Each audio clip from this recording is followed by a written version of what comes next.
Allah berfirman dalam Al-Quran. Wahai orang yang beriman, janganlah kamu membuat sedekah kamu sia-sia dengan mencomel dan menyakitkan hati, seperti halnya orang yang membelanjakan hartanya karena ingin dilihat manusia, dan ia tak beriman kepada Allah dan hari akhir. Al-Quran Surat 2 ayat 264. Ayat ini melanjutkan dengan perumpamaan berikut. Maka perumpamaannya adalah seperti batu karang licin dengan sedikit tanah di atasnya, lalu turun hujan lebat, maka tinggallah itu gundul.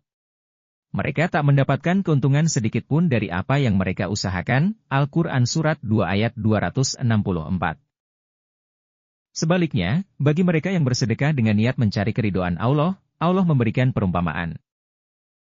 Dan perumpamaan orang yang membelanjakan harta mereka untuk mendapat perkenan Allah dan untuk memperkuat jiwa mereka, itu bagaikan kebun di dataran tinggi, tanah pegunungan, yang kejatuhan hujan lebat, maka keluarlah buahnya 2 kali lipat. Lalu apabila tak turun hujan lebat, hujan gerimis pun, cukuplah. Al-Quran Surat 2 ayat 265. Keutamaan sedekah dengan niat yang ikhlas.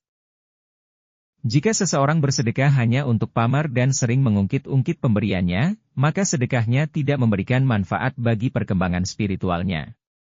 Jiwanya seperti batu keras yang terkena hujan, tidak menumbuhkan apapun, hanya tersapu bersih. Namun, jika seseorang bersedekah hanya karena Allah, sehingga hanya Allah yang mengetahui niatnya, dan bertujuan untuk memperbaiki dirinya, maka jiwanya seperti kebun yang subur. Bahkan jika ia hanya memberikan sedikit, tetapi dengan niat yang tulus, tetap akan membawa pertumbuhan karakter yang positif. Sedekah untuk menciptakan kasih sayang dalam umat manusia. Cinta kepada Allah harus menjadi motivasi utama dalam setiap amal sedekah, sehingga melalui tindakan tersebut, seseorang dapat merasakan bahwa seluruh umat manusia adalah satu keluarga besar. Sebagaimana firman Allah dalam Al-Quran.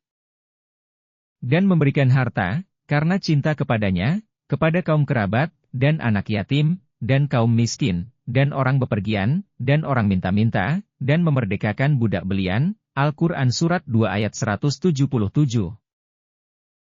Dan dalam ayat lain. Dan mereka memberi makan, karena cinta kepadanya, kepada orang miskin, anak yatim, dan tawanan. Kami memberi makan kepada kamu, hanya karena mencari perkenan Allah, kami tak menginginkan pembalasan dari kamu, dan tak pula terima kasih. Al-Quran Surat 76 ayat 8-9. Sedekah harus diberikan dari harta yang baik. Hanya harta yang diperoleh dengan cara halal dan baik yang boleh diberikan sebagai sedekah.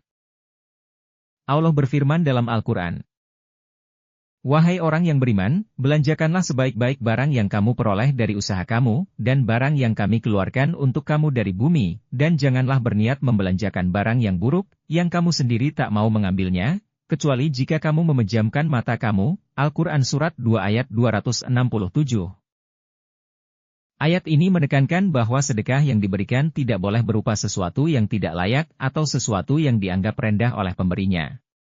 Memberikan barang yang tidak berguna hanya dengan niat membuangnya tidak mencerminkan semangat sedekah yang sejati. Namun, bukan berarti seseorang hanya boleh bersedekah dari kelebihan harta saja. Sedekah terbaik adalah yang diberikan dari sesuatu yang sebenarnya ingin kita pertahankan untuk diri sendiri. Sedekah terbuka dan sedekah tersembunyi. Allah memberikan pedoman mengenai 2 cara bersedekah dalam Al-Quran. Jika kamu menampakkan sedekah kamu, ini adalah baik.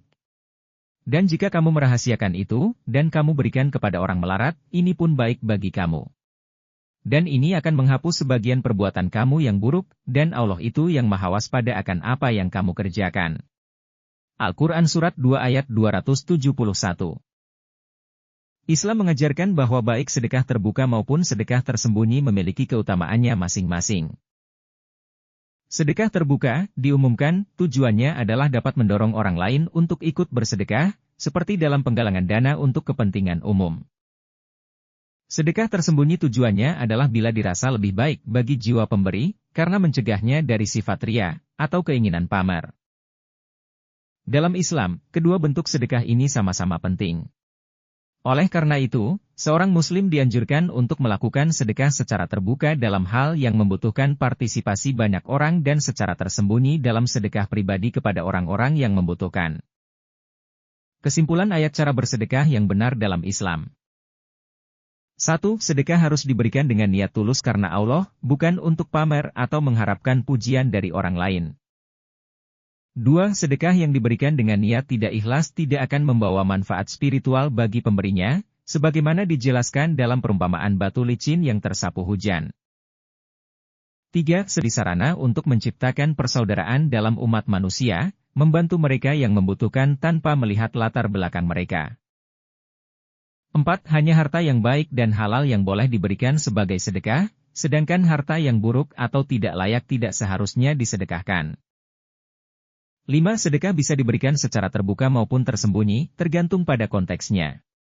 Sedekah terbuka dapat memotivasi orang lain untuk ikut beramal, sedangkan sedekah tersembunyi lebih baik bagi hati pemberi karena terhindar dari ria.